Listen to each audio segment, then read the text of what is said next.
Hi, everybody. Welcome to the OFM podcast where metabolic health matters. I'm your host, Peter Defty, and today I have got the lovely Andrea Moore on our podcast because we're going to talk about her journey. And I say lovely because, a lot of her social media posts, she comes off as a badass because she is. I mean, let's face it, when I see her doing her push-ups, like, God, yeah, I got to do some push-ups myself. And she's out there doing it every day and shaming me. I feel the shame, because I'm not doing them and you are, and you're on this incredible journey. So, Andrea, just for starters, just introduce who you are, where you are, what's going on, then I'll kind of steer you where we want to start and have you tell your story. Sure. So my name's Andrea Moore. I live in Flagstaff, Arizona as of last summer. Before we moved to Flagstaff, we were living in downtown Dallas. My background is in private wealth management. I was a private client banker for JP Morgan Chase. I've been in banking for 30 years. My partner and I, we have three children. They're 20, 19, and 17. And my running journey started about 6.5 years ago. And then my trail running journey started about 2.5 years ago. And my ultra trail running journey started about 2 years ago. And Okay, so the stupid progression has gotten worse. it's a slippery slope, Peter. I know. Trust me, I know, I know. We'll talk Yeah. about that.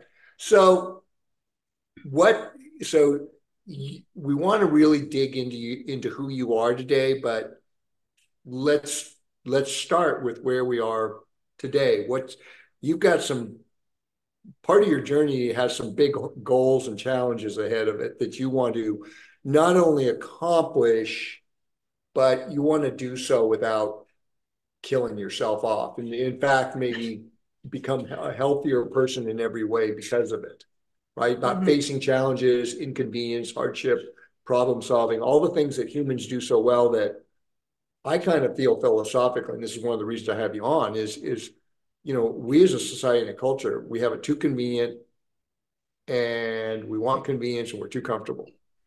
And Mm-hmm. change, positive change rarely comes from that. It usually is a sign of decay of civilizations. So, but you've got to. So where are you today? You're on the cusp of a big year, right? We're now going into spring, and what do you got planned? Well, our next race, we've already completed a couple of hundreds this year, the 100-mile challenge at Black Canyon. Um, and then we just finished Antelope Island 100 a couple of weeks ago. And so now we're going into the primary part of our season this year, which is focused around 200 distances.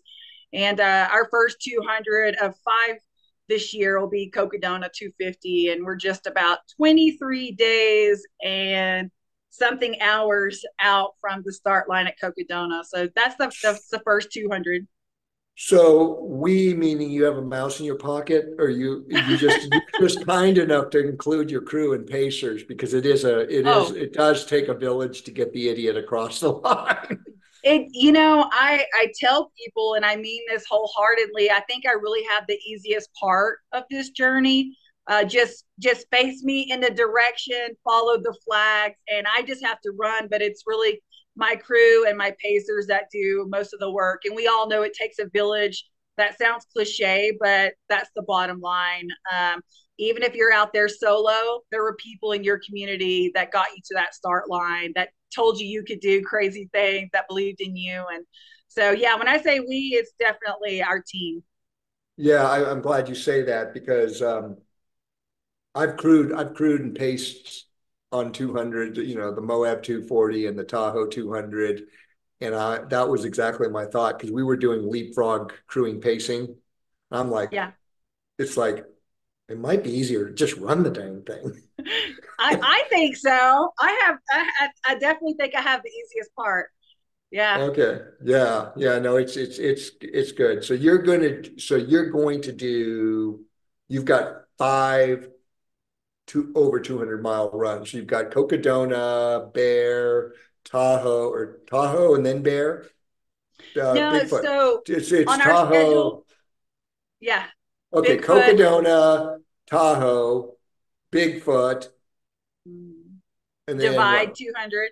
The Divide 200, then Moab. Right. Okay. Yeah. And our collective goal, like Mike McKnight, your coach, me, people like Jeff Browning, Peter Mortimer, all of us who are following this heretical thing of optimizing our fat metabolism and using this crazy product called Vespa are part of that. Like, let's keep you healthy, not break down, right? Because that's the last thing we want to see happen. Right. Right. Yeah, yeah. So we want to. So okay. What I would like to dive into, not just for my curiosity, but yeah, I'm going to be selfish. Is like, what makes Andrea tick? I've been seeing this since you become an ambassador. I'm like, there's got to be more to this story than what we're just seeing right now. You know, the woman who's upended her life and created upended her life, but in the process created a life of her own, where she's happy, she's doing what she wants, um, and all that. So I want to, if you're okay with it, let's start. Let's go like the famous line out of a Bugs Bunny cartoon with the Tasmanian devil. Let's go back to your id when you were a kid. Okay. So, I mean, a lot of this always starts in childhood, and those first imprintings are seminal. But you take that, and it's like we talked the other day. You take lemons, you make lemonade, or you just keep Mm-hmm. repeating the same shit different day. Yeah. Yeah. Well, I guess to go back that far, Peter, I have two younger sisters and I have three stepsisters. So I'm the oldest, and mom was a single mom. How many We grew kids? up How many in, kids? there's six total. I have three stepsisters and I have two younger sisters. So Okay, so there six were altogether. six total. Yeah. And where'd you go in the pecking order? The oldest, did you say? I was the oldest. I have two younger sisters. Yeah. And yeah, mom was a single mom. We grew up in Tyler, Texas, and you know, we we we really didn't have a lot, but we did have everything. We had outside, we had each other, and I think that's really the probably foundation of my growing up. I didn't tell people it was a double wide mobile home with holes in the floor. I told people it was a lake house. And during the 80s and 90s, I didn't really share with people that my parents were divorced. Tyler is in the Bible Belt, and divorce is very frowned upon during the 80s, 90s, maybe still is today. But so I didn't share that with people. I didn't share, you know, that sometimes we gave away food that we really didn't have. Mom was she volunteered hours at a women's crisis center. She was a donator and a giver, even though we didn't have anything to give. But again, we had outside and we had each other, and so we felt like we had everything. But my mom's a very very strong woman, and I definitely get a lot of my characteristics from just that time growing up. And very early on, mom had us in sports, and I always kind of felt whenever I was out on the soccer field, I was just a soccer player. I wasn't poor. I didn't have a single parent. All the things that I really didn't like about my life. So your dad wasn't in the picture, you're saying? Just out of No, curiosity. Yeah, right? unfortunately, no. Okay. No, Yeah. and so out on the soccer field, we were all just soccer players, and nothing really mattered. We were just There, all. I felt like sports was an equalizer, and so so I so really enjoyed. your mom wasn't a helicopter parent per se. She got you into sports and let you just play. Yeah, yeah, but anybody that we played soccer from the time, I don't know, 5, 6 years old, all the way up through high school, and anybody that knew my mom, you would hear her across the soccer field, and everybody knew that was Melinda Moore, and she was screaming at one of her daughters. So she was very competitive. And I think my sisters and I, mom was happiest when we were excelling, whether that was straight A's in school, scoring goals on the soccer field. And from a very early age, I always just wanted to make her happy, because when mama's happy, everybody's happy. And that's probably where some of my people pleasing came from. But learning to, I don't know, excelling became very important to me as a young person. And I went from, city soccer to Olympic development program club soccer. And then all of a sudden it wasn't good enough to score. You needed to be the captain of the team. It wasn't good enough to be on varsity. You wanted to be the captain of the varsity team. So no matter where I was, I always just wanted to be the best of the best. I wanted to have the highest grades in school. I want to score the most, aces in volleyball, whatever it is. And so I think a lot of that just came from wanting mom to be happy. And I became a very competitive person, even in a career. Building a career was very, very important. I didn't want to just be a banker. I wanted to be the top performing banker. I didn't want to just be a banker. I wanted to be a branch manager. Branch manager wasn't enough. I need to become a vice president. So you can see where this was happening. You always just wanted to do more, Okay. and so it's not a So surprise to me. your last name's kind of apropos. Yes, yes, it is. But it's a lot of things growing up that I didn't think were great. I think is actually what built the mental strength that I have today, and probably gave me the big heart that I have today. And I definitely got all of those things from my mom. So That's fantastic. So you said you were a people pleaser, so you took a very traditional route. You got a scholarship and went to college. I did. Yeah. Yeah, I think mom really had a script for us, as I think most parents in the 80s and 90s did. The script was make good grades, go to college, find a man, get married, start a career, Have a have kids, family. Yeah. buy the house. Everything. Yeah. Absolutely. Absolutely. But, somewhere along the way, and it was probably her passing, when I was able to take a step back, and it's like, man, you've been living for mom for a long time. And now that she's gone, I really had to learn how to live for myself. And I kind of had Yeah. to take a deep dive for my own values and how I wanted to live my life and raise my Right. kids. So let's unpack that a little bit. So you went to college on scholarship, I'm assuming. Played Yeah. college volleyball. Yeah. Yeah. Southwestern Yep. at Georgetown. Mm-hmm. And then so you studied finance or business. What was your Yeah. So my beginning into banking, I was a teller. I started my freshman year in college back in the 90s. I'll date myself, but I don't even know if Comerica Bank is still around, but that was my first banking job. And we just quickly moved from teller. They moved me to the uh, commercial teller window. I always loved work yeah. because, work was something I could control. I can't control if my parents are divorced. I can't control if there's holes in the house I grew up in. I can't Well, control. let's just say you can control the job you're doing, and Yes, you I can went control my work and yeah. right. So and of course you had the attitude that you wanted to excel at what you were doing. Yes. Right. It wasn't just a job to make money. It was how well can I do at this? Yeah. And Oh yeah. yeah. Everything I do, and I don't know if that's from some sort of wanting to validate myself or validate childhood traumas that I went through.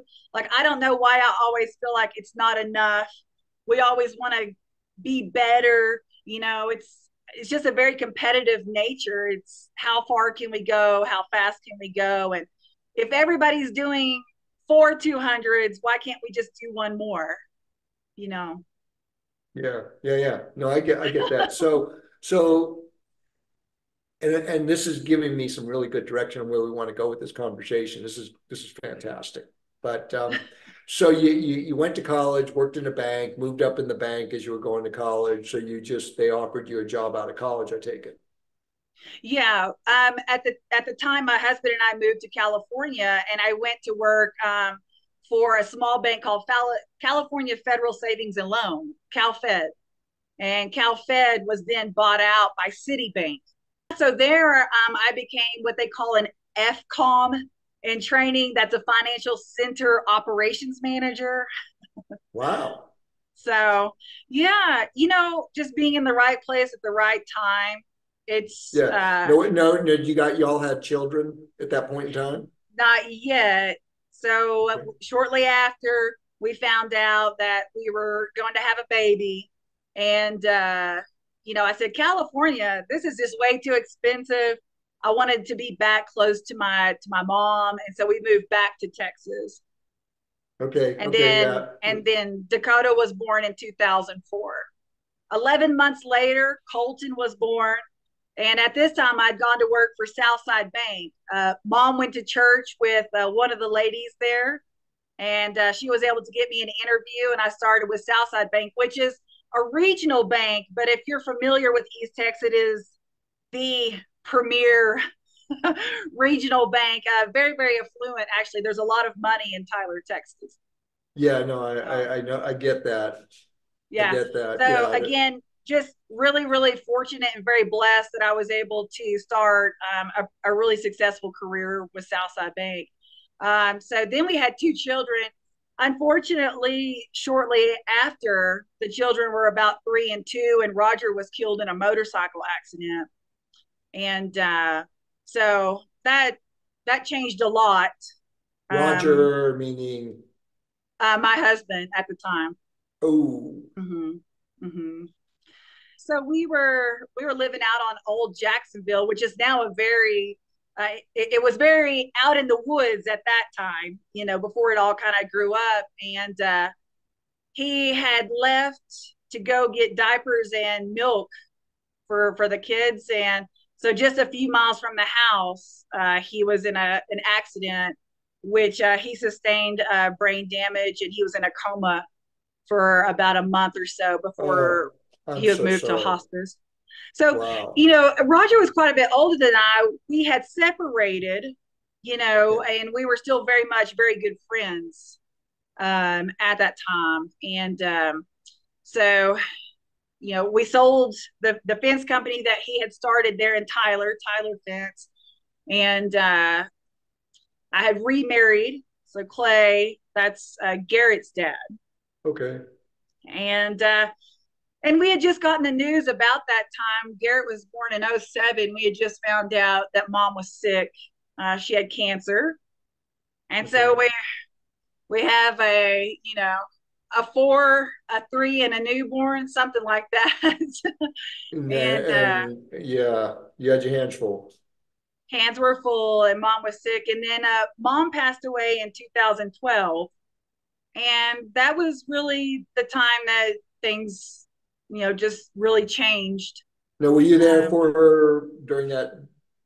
She was sick, so there's obviously several months or years of attending to her. Yeah, she was sick for probably about 3 or 4 years. Okay. We were really lucky, but I feel like we lost mom a long time ago, because anybody that has had a family member go through chemo, Oh, uh, I think it's the chemo that makes them sick. I don't know. I have a lot of mixed thoughts about that. But unfortunately, when you ask if I was there for that, Peter, I have to be honest and probably say no. I really just started to work, work, and work and work, and I really kind of hid behind my job. My yeah. sisters took her to a lot of her treatments and things like that. And anytime I was asked to take mom to Dallas for treatment, I had a meeting or I had someplace, and that was just So me do hiding. you feel like that was maybe a little bit of denial of Oh, the situation? 100%, because I kind of grew up where like our mom is the one person, like unconditional. That's all you have in your corner. So for sure. Okay. Yeah. So, and then she passed, and you probably had to go through a grieving process, a guilt process. Um, Lots and of then, that. yeah. Well, and you're the oldest and you're in banking. So mom did have a lot of financials in order, but we had property to sell. There was a lot of things to take care of. And anybody that's gone through that process of losing a parent, you want to grieve, but you also have to wear the business hat. And so I think my younger sisters took it harder through like an emotional grieving period. And it looked like I didn't grieve or have that time. And maybe I didn't, because I immediately put on my business hat, was like, well, we got to do this, we got to do this, with mom's estate. Well, you, So, yeah, you being the banker in the family, right? You're the one that knows how to handle finance. right. And I think sometimes that probably drove my sisters and I apart. We don't have a very good relationship today, but there's it looked like I didn't care, but it's because I was taking care of a lot of business. And again, I was probably taking care of a lot of business as a way to hide. Yeah, and it's a coping mechanism, right? It's like you were doing the best you could because it was your mom and you lost her, and Right. it's a thing. So that must have been cathartic because it sounds like you didn't have that person to please anymore. At It was some a point, it very was it was a very cathartic. difficult time. She was also just very active in our community. She served on the women's board at church. We went to a very, very large church in Tyler, and everybody knew her. So, there's this period, and I work at the bank in Tyler. Everybody's just asking, are you okay? Are you this? Are you that? And as time went by, my then husband was like, you just have to get past this, Andrea. You just have to get over it. It's just a man's total And man. I really think I went AWOL around that time. I was just like, I got to get out of here. This town, the values of that town. Anybody that's familiar with East Texas, they understand. Mhm. They think it's 1972. I don't know. But when I went to college outside of Austin, that's really what changed my life in 96. I saw a man wearing a skirt for the first time. I saw, two girls holding hands for the first time. I mean, Austin like opened my eyes to other cultures. There were people that didn't speak English. Yeah, because it was really the first place that I saw freedom. It was the first place that I saw people doing what they wanted to do, loving how they wanted to love. It wasn't who's your dad, what kind of car do you drive, what church do you go to. Nobody gave a shit about that. And I love that. Nobody cared. Nobody said, oh, you're Dr. Moore's granddaughter. Oh, you're Melinda Moore's daughter. Like nobody cared about that. People were just nice. They were just kind and they were cool, and That's a very interesting thing you're framing because we've got such a bifurcated society now, right? It's like if you don't belong to a tribe, you're sort of like ousted. Nobody, it's like, and so yeah, you've got I think Tyler, we're Texas, you've moving got Austin. right. I think we're moving in a wonderful direction. Having children the age that my children are, Yeah, they are so progressive and they're so much smarter. They have so much more information. They have so much more room to truly be their authentic self. And that to me is just so important. And that to me is the total opposite of how we grew up. Mom was yeah, very strict about this is what a good girl looks like. This is how a good girl acts. This is how they dress. This is what it was just so scripted. We didn't have that freedom being in an ultra conservative community growing up. yeah, and So I think that's yeah, that's that the trail space for me too, is like it's just a big wide open space to make mistakes, right? But well, that's sort of one of the things that's that I've always liked about the trail running community is it tends to be a little bit more open, but lately it's kind of gotten tribal. There's some tribal elements to it now, but it tends it, you know, when I started this in early 2000s, when somebody took me on a trail run, I'm like, oh, this reminds me of hunting when I was a kid. I like this because it felt Uh-huh. natural, you know, like Yes. just Okay. going on the trails all day. That's what I love to hunt, and I love to hunt deer because deer are smart. Yeah. We used to hunt deer and pigs growing up in Sonoma County, California, Yeah. and you just spend all day Mm-hmm. out in the trails. It's like when I took my first trail run, I'm like, oh, okay, this is what it's about, right? Right. Well, And, I think that's probably something that happened in my career, right? 30 years of banking, you are in the lion's den of corporate America and you're in this space. And I think that, Jackie and I raising the kids in Dallas gave them a lot of diversity and things, but we're finally like, we got to get the hell out of here. You know, right. we got to, we So want to be out tell in us. the mountains. Let's share Jackie. Let's share Jackie because you said you had your mother die. You got divorced. You had Yeah. a former husband die. You had a divorce. I mean, it's like Yeah. life Yeah. really happens, and I think this is a very important thing to Right. unpack in a really cool way. Yeah. Well, learning to like live for myself, I really just went through a deep dive of, is this how you want to live your life? I think mom passing away proved to me that we will not live forever. I think we think our parents are going to live forever. Maybe sometimes at a certain age, we think we're going to live forever. And it was just that pivotal moment where it was like, I don't want to live in Tyler, Texas. I don't want to be married to this abusive, toxic man. I don't want my children raised around this type of culture. I don't want that. I don't want any of this, and that's a very scary thing. I wasn't happy with my job. There was a lot of things going on in the bank industry. The higher you go up, you start to see things you wish you had never seen. And that's a great bank. I'm not saying anything like that, but during that time, it just wasn't for me. And it was hard to turn away a banking position of 15, 14 years. It was hard to divorce a man. The entire city found out immediately as soon as it was filed. Even my bosses were talking to me about it at work. I was going to have to pull my kids from the school. It was going to be hard. It was going to suck. People are going to not like you. Um, but that's the decision I made. And I moved to Dallas.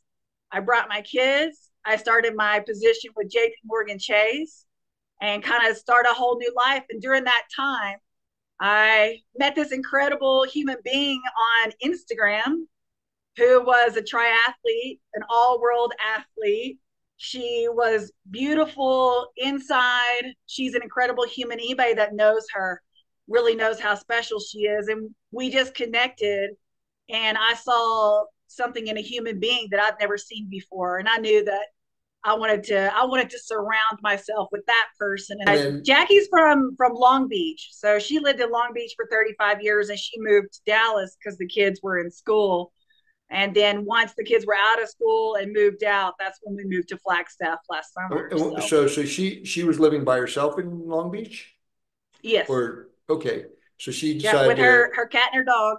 her cat and the dog, and they Yep, all made the thing out to Dallas. And then yep, what you got the kids up, grown up, and then decided to make the move to where? Flagstaff? to Flagstaff. Yeah, Right on. How long ago was yeah. that? It was exactly 6 weeks after we finished Coconut. So last June is Okay. when we moved out here. And I think a big part of the journey is just making the big scary choices and the big scary decisions. And when we listen to ourselves and what we truly want, not what we're tolerating, but what we truly want, you can make those big decisions and those big choices. But it does take, we talk about the crew and the pacers and that community. And so as we've kind of gone along and the projects have gotten bigger, that's where we pull in I wanted to do my first 200. I pulled in Mike McKnight. I started Mm-hmm. looking at, okay, what kind of dietary needs are going to be required to do this 200-mile journey? Okay, well, if you want to do 5 200-mile journeys, we need to start reaching out and kind of building our team. And our team's not just our crew and pacers, it's the Peters and it's, our inspiration, the Peters and the Jeffs and the Sally McRaes and the Courtneys. And I mean, when I think of our team, I think of all those Ultraspire, all of our gear, Vespa. I had heard of you guys, but I really didn't know the science behind it. But as you're kind of giving yourself permission to dream these big projects, you're going to need some things like gear and the nutrition, the hydration, and how do we use you to get us to the finish line, Right. right? Well, that's the big scary proposition for us is like most people, the problem is I think a lot of culture today is kind of gotten fear-based, so they don't make moves unless it's a sure thing. And that's been a challenge for us because, Vespa Absolutely. is sort of like for the person who hasn't had the experience, it's voodoo, right? You're not going to pay 84 or $100 for a 12 pack of Vespa if you have no Mm-hmm. clue how it works and all that. So what got you to try Vespa? And I mean, you started with Michael, right? You found Right, him, and then right, so he was doing low carb at the time, right? Coaching a low right, carb approach. Okay. And right, so that probably helped open you up because right. And you because start seeing more of this OFM. Uh, you've lived your whole life and you're supposed to eat the pyramid, right? But then yeah, you start learning that that's all crap and it's a bunch of yeah. lies the government It's a has bit, taught it's a us. bit, it's a bit, it's a good economic engine Yep. Yeah. because it But promotes overeating of food, promotes disease, promotes healthcare, oh all the yeah. things that can drive an economic Yep. engine. Yep. Yep. And these are all things that we're learning as we go. And I I had a bunch of people around me that could help me understand how to run 100 milers. But it was when I was preparing for Cocodona last year. That's when I met Mike, and I'd been a vegetarian since high school. Oh My whole wow. life I've been a vegetarian, and we had a conversation. And several weeks after that first conversation, Jackie took me to a place there in Dallas, and I bought my first steak. Don't know how to order it, don't know what to expect. I'm kind of queasy to my stomach. I'm like, man, I think the name of that place was Wild Child or Flower Child, maybe, but it's all organic, the best stuff. I could eat about 2 bites, but it changed my running. It changed how I felt after I ran 100 miles. 2 days later, I could go run. I'm like, I don't understand this. And Mike's like, it's because of what you're eating and how low carb works. And he really kind of introduced me to the OFM. Well, then you start researching that, and then you guys come up, and I'm like, well, what's the deal here? And then you start using it, and you're like, oh, this, Yeah. this is why it costs this much, and because it works, and because it's great, and Yeah. there's And a lot of other the recovery is worth the price of entry because the the recovery, recovery. the recovery is really not because you're recovering faster, it's because you prevented the damage to your cells in the first place. And Right. that's what we're seeing like with Peter and Jeff. And I coached a guy in 2017 who ran 4 over 200 milers in, he's very similar trajectory as you. The year before he'd done Bigfoot conventionally and it was a disaster. He finished it, but it was a disaster. And then Yeah. he took this on and hired me to coach him. And he did the 4 200 miles. And the guy's built like a Marine. He's a Marine. He was a Marine gunner and he was built like a Marine, not a runner. And Mike, to a point, Mike was doing the Triple Crown the same year. But this was before when he was high carb. Uh-huh. And oh man, I felt so bad for him Yeah. because I mean he was doing well because he was an elite runner, but boy, what he was seeing him come to the aid stations, it was like the ups and downs of the carb stuff. So I think it was a year or two after that that he really got his epiphany and got Jeff helping him out. Mm-hmm. And it made, and as you can see, it was transformational for him. He can do 100 miles with no calories. Yeah. you know and Yeah. so that's so cool.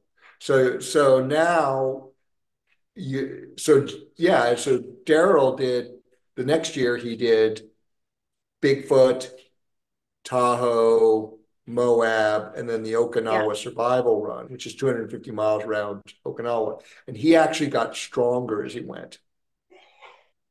He got Yeah. stronger. He got stronger and fitter. And in fact, his doctor in the Marine Corps, we were able to get blood panels at, before and after every race, because his doctor was watching him like a hawk. She said to him, "I'm watching you, and we're going to do blood work, because if you're going to damage yourself and you're not going to do it, because here's the deal: if you're in the military, you're legal property of the U.S. government, and Right. her approach to this was, if you're doing damage to yourself, you're doing damaging government property. I'm going to tell you, you can't do this." But he kept getting Yeah. stronger. She couldn't pull him. Yeah. No, So yeah, I believe that. I get asked questions, after some of the back-to-back projects that we do, like Bandera 100K and then Coldwater Rumble 100, all within, I don't know, 7 days of each other. People are like, how do you do that? And it's really this low carb approach. It's the OFM approach. And, well, it's you not, and know, it's not no carbs. It's just you're right, doing, you do restrict carbs, but you also bring them in when it's appropriate, right, right. right? I And mean, just, that's, people get pigeonhole us into the keto thing, and that's a problem, because if you yeah. do straight keto, you limit your performance, Right. Yeah, right? no, we're still eating nachos sometimes, and we still Yeah, have pancakes every once in a while with our eggs and bacon, yeah, so yeah, yeah, yeah. People think you can't eat anything anymore, and then the keto people are like shocked you're having pancakes, right? right. Yep. And Oh yeah. so yeah, so you're on this path. So how is that working out? I mean, it makes it pretty easy, because you don't really diet, right? You just know what to eat, when to Yeah. eat it.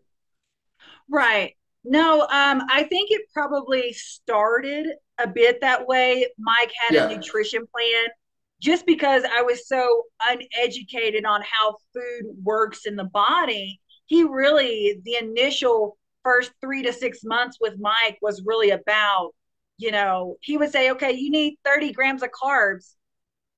What is that? Is that a bagel? Is that, I don't know what that is. And of course, he laughed. It's like, that's what people think when you tell them to eat carbs. They're like, okay, so I need to eat, some bread or something. It's like, no, there's carbs in blueberries. There's carbs yeah, in, there's good carbs, sweet potatoes, a slow burning carb, and I just learned all this stuff about food, and the science just has me geeking out. Like, I'm definitely a math finance nerd. I love the numbers, but this whole science about how our body works and how our bodies were made to work and the kind of food that we were designed to eat. You said something the other day, Peter, about we were made to move, and we were made to yeah, move a lot. a lot. Yeah, those are my three constants. We're individuals. We're meant to burn fat aerobically, and we're meant to move a lot. Yeah.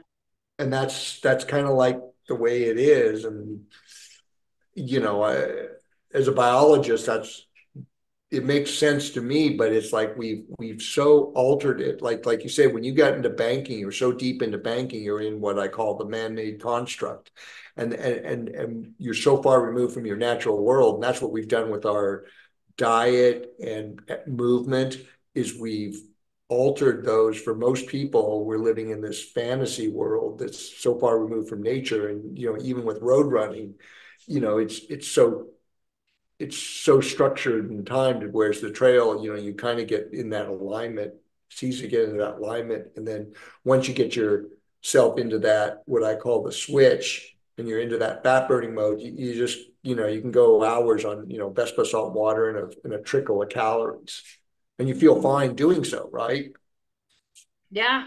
Yeah. I think I was sharing with Mike that the aid stations were a little more conservative at Antelope Island. And Mm-hmm. I think I probably took in about 1,000 calories during that Mm-hmm. 100 miler. And, you know, um, we were fourth female and we were second in our age group. And all the rest of my fuel came from Vespa. I love Well, the ultra it didn't come concentrate. from Vespa. It came from your body fat that Vespa was helping to Well, burn. Yeah. there, there you go. That and I really like the ketone shots from Ketone IQ. I think I share with you that how that works. I'm still learning about Yep. ketones and how that works so that we're using it right and we're using it the best way to perform the best we can. Yeah. No, the ketone esters and the ketone alcohols work. It's just that what I find between all these things being marketed is there's a lot of hype.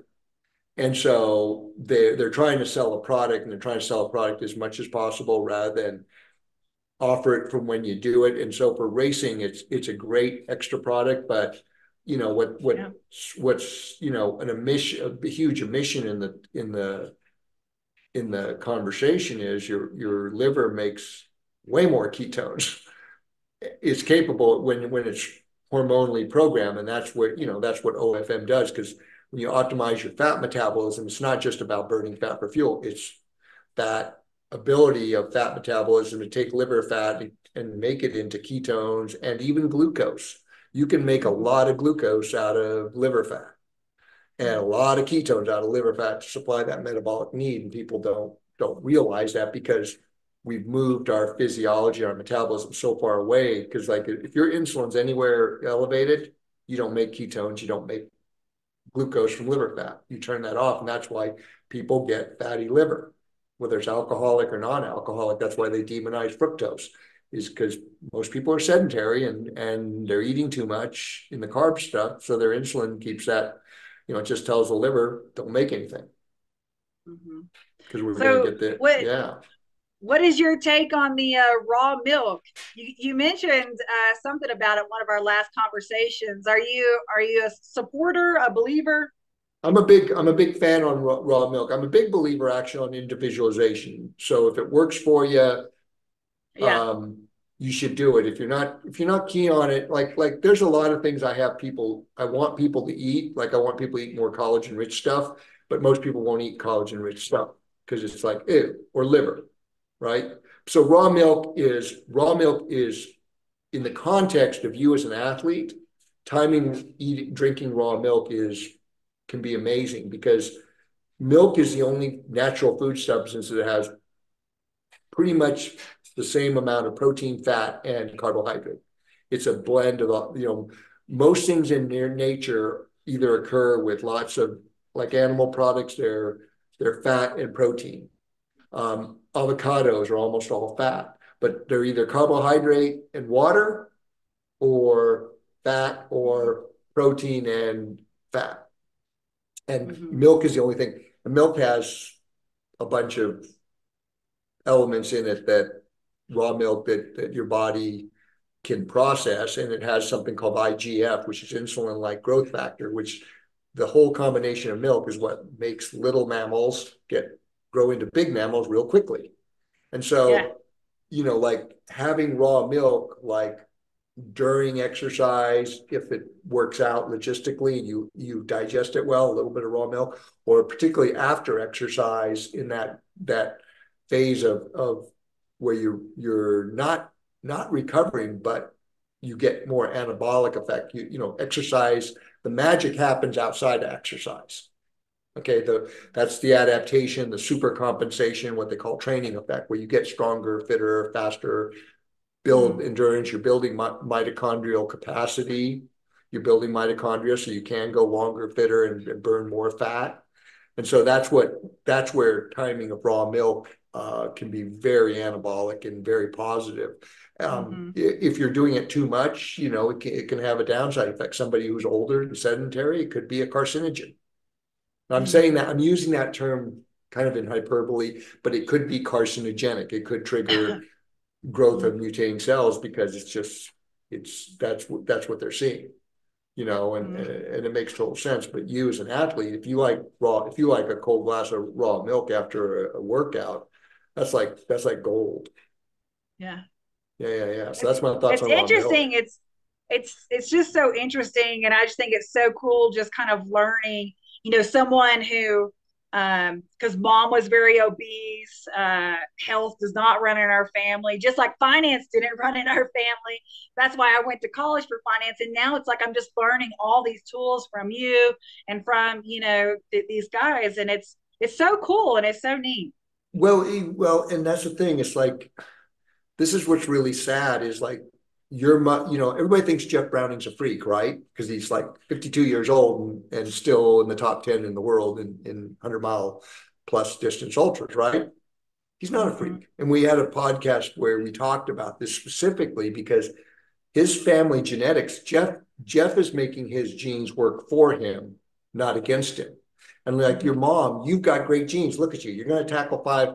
So those came from your mom. Your mitochondrial DNA comes from your mom. Uh-huh. Okay. And so you're making your genes work for you. Your mother's had them working against her. She didn't know that. It's not a Right. judgment. It's not a judgment. Right. It's just people didn't know. And this is why we want to have these kind of conversations because Mm-hmm. people need to know. Like I'm Right. not against some trashy foods I wouldn't eat normally, but every once in a while, they'll actually work, right? In the Yeah. context of what you're doing. But if you're like a single mom trying to raise 6 kids and you're doing what the government tells you to do and it's eating carbs, it's just working against you. And they Right. don't, the general public doesn't understand that there's a lot of influences that have financial incentive behind the curtain that are skewing what's going on. And it's like I think that this is why I find your story very good is you're taking control of your life. You're empowering yourself to create the Mm-hmm. life you want to live. And it's not only just from an empowerment story, from the health standpoint, right? And Mm-hmm. and you're not as beholden to these Right. other entities, right? You've Right. created a life where you can it's a meager life, but you're willing to do it. But you Yeah. actually are ditching the job you had, right? Yeah. Yeah. Because It's because mm, it's right, I one of the quotes that I love so much, and I saw it just not too long ago. It said, "It ran in my family until it ran into me." And but I mean, we're of a generation where we gotta wake up and we gotta educate ourselves, and the resources are out there, right? You've been out there for quite some yeah, time, and I think we're in the space where we have these social media platforms, and we need to have these conversations so people know the resources that are out there, and they can educate themselves and they can make better choices and decisions. yeah. It's just they have to understand that doing so. I think this is the good thing of a good point is doing so though requires work. It requires effort. Requires the willingness to make mistakes and do things that people might not agree with you, might not like you for it. Right? You're doing all that, but guess what? You're carving out your life, and you're Yeah. healthy, and the people around you are healthy and happy, and that's like what people need to realize because I think that you look around and everybody wants things quick and convenient. And they think they can become, I think the balance is we have access to all this information. And if we're willing to take it in and then think about it for ourselves and then recognize both what we know and what we don't know, Mm-hmm. um, and go out and seek more, we can do things. But people want things quick and convenient. And all of a sudden, all this access to information, people get this sound bite, and all of a sudden they're an expert on something, and then they got Dunning Kruger, they got the Dunning and Kruger effect. All of a sudden they're an expert on something, and they only know enough to be dangerous. And so it's that part of that human condition journey where we create the bet. It's a tool, and how we use that tool. It's like the whole firearms things. Firearms can be good for hunting or defense, but they can also have a destructive Mhm. downside. Anything has its pluses and Right. minuses, and how we harness it is really the key. So you've got these five things, and five races on the docket, Mhm. and Yep. that'll culminate in November with Moab. Um, yeah, so I call it a warm up and a cool down. So we had 200s earlier to kind of gear up for this That was project. practice. Those are your practice runs. Those are the practice runs. And so the first week of May, and then Moab is like the middle of October. Oh, it's in And middle October this year. Okay.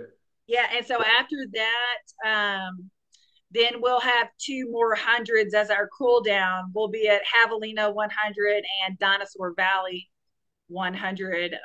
They're just outside of Dallas. It's kind of my hometown race. I love that race. So Okay. Are you doing any dressing up for Javelina? no, I don't have what it takes to do that. Those people are amazing that can run around the desert in costumes.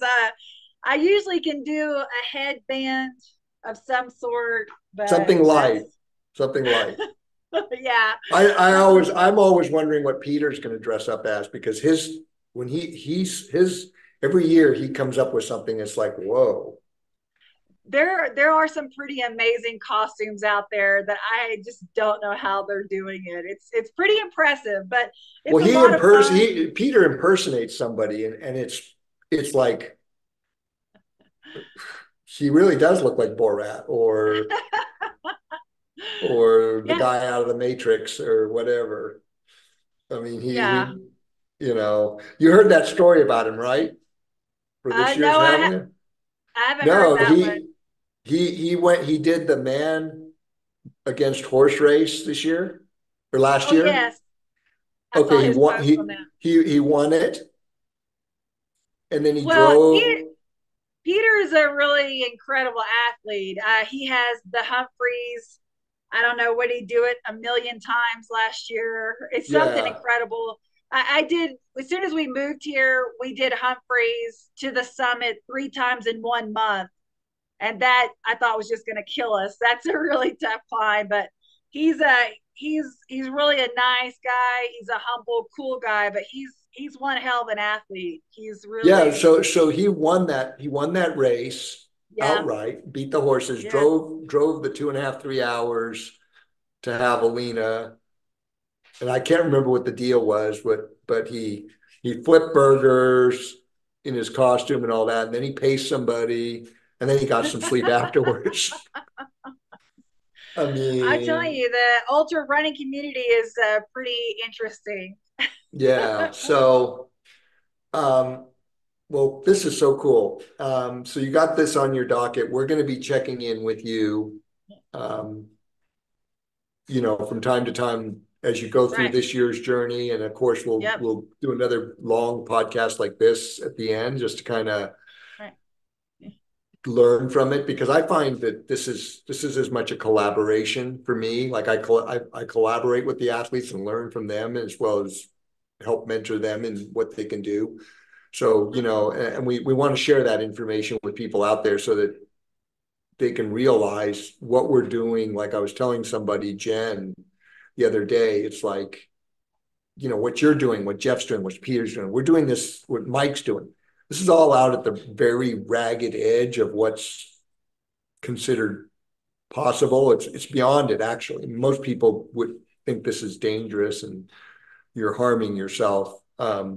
But what we're learning has some pretty big implications for human health. And it's like I tell people, and I'll say that to you, you're what normal should be. Jeff Browning is what a normal 52-year-old should be. Right. Um, Yeah. and and yet you guys are considered freaks and outliers. And Well, if you want to know who's really interesting, the Arizona Monster 300 registration opened today.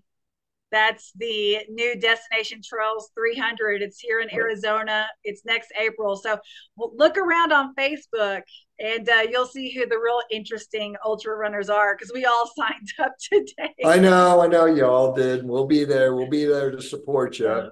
So, But okay. yeah, Yeah. very So cool. anything you can share with the audience about your journey so far? I mean, how old are you chronologically? I'm 46. I'll be 47 in November. Okay. Okay. Yep. And I know I'm not supposed to ask a woman that, but I mean, I want this because people need to know that they can get out of their situation with, whatever Right. they're unhappy with, their health, their weight, their body appearance, or relationship Right. stuff, jobs. They can, you're a perfect example of how you made it happen. Right. Well, I think sometimes we can just find ourselves going through life, and before you realize it, you're just tolerating life and you're not really living life. And so I think it's important for us to have the hard conversations, send the scary email, make the difficult decision. And we can really only do that when we make decisions in love and not make decisions in fear. So that would just be my biggest learning over the last part of this journey is the more we make decisions in love and not make decisions in fear, we're going to be steered in the right direction regardless of the outcome. Well, that's a And we have wonderful, the power to do that. yeah, but it also means facing yourself in some pretty low moments. And I think that's one of the things that ultra trail running, you can be out in the middle of nowhere and having a bad night, you just one step in front of the other, and then you find out, wow, I actually got through that. Yeah, this is not forever, this is just for now. Yeah. So when you're in that dark spot, it's this too will pass. Every ultra runner knows this won't last, and just around the corner the sun will rise and the thing is going to be amazing. And you only get to experience that though if you keep going, right? Right. So And you're willing to, you know, sometimes I think every organism thrives when it has a little bit of adaptive stress, not chronic stress, because modern world is chronic stress, but the adaptive stress. And then you get these aha moments, like you say, the sunrise, and it's like, wow, this is so cool. yeah, it's Yeah. special for sure. Well, thanks very much, Andrea. This has been a Yeah. great conversation. Let's plan on a short one recapping Cocodona Yeah. and, talking about, women really in women's sports and stuff like that. I want to really kind of have people understand what you're doing and how you're doing it and how it really is a great way of Yeah. life. Yeah. Well, great. Thanks, Peter. I appreciate your time and your interest in not just my story, but everybody else's story that's out there doing crazy things, crazy hard things. I appreciate it. Yeah, well, we appreciate you, and that's why we want to be support you as much as possible on this whole journey, because it's a bigger thing than just running ultras, right? Yep. It is. And we're doing it. We're doing the Yep, thing. we're doing it. Yep, it's all good. Well, stay tuned, folks. In May or June, we'll get Andrea back on. Very good. See ya. Bye.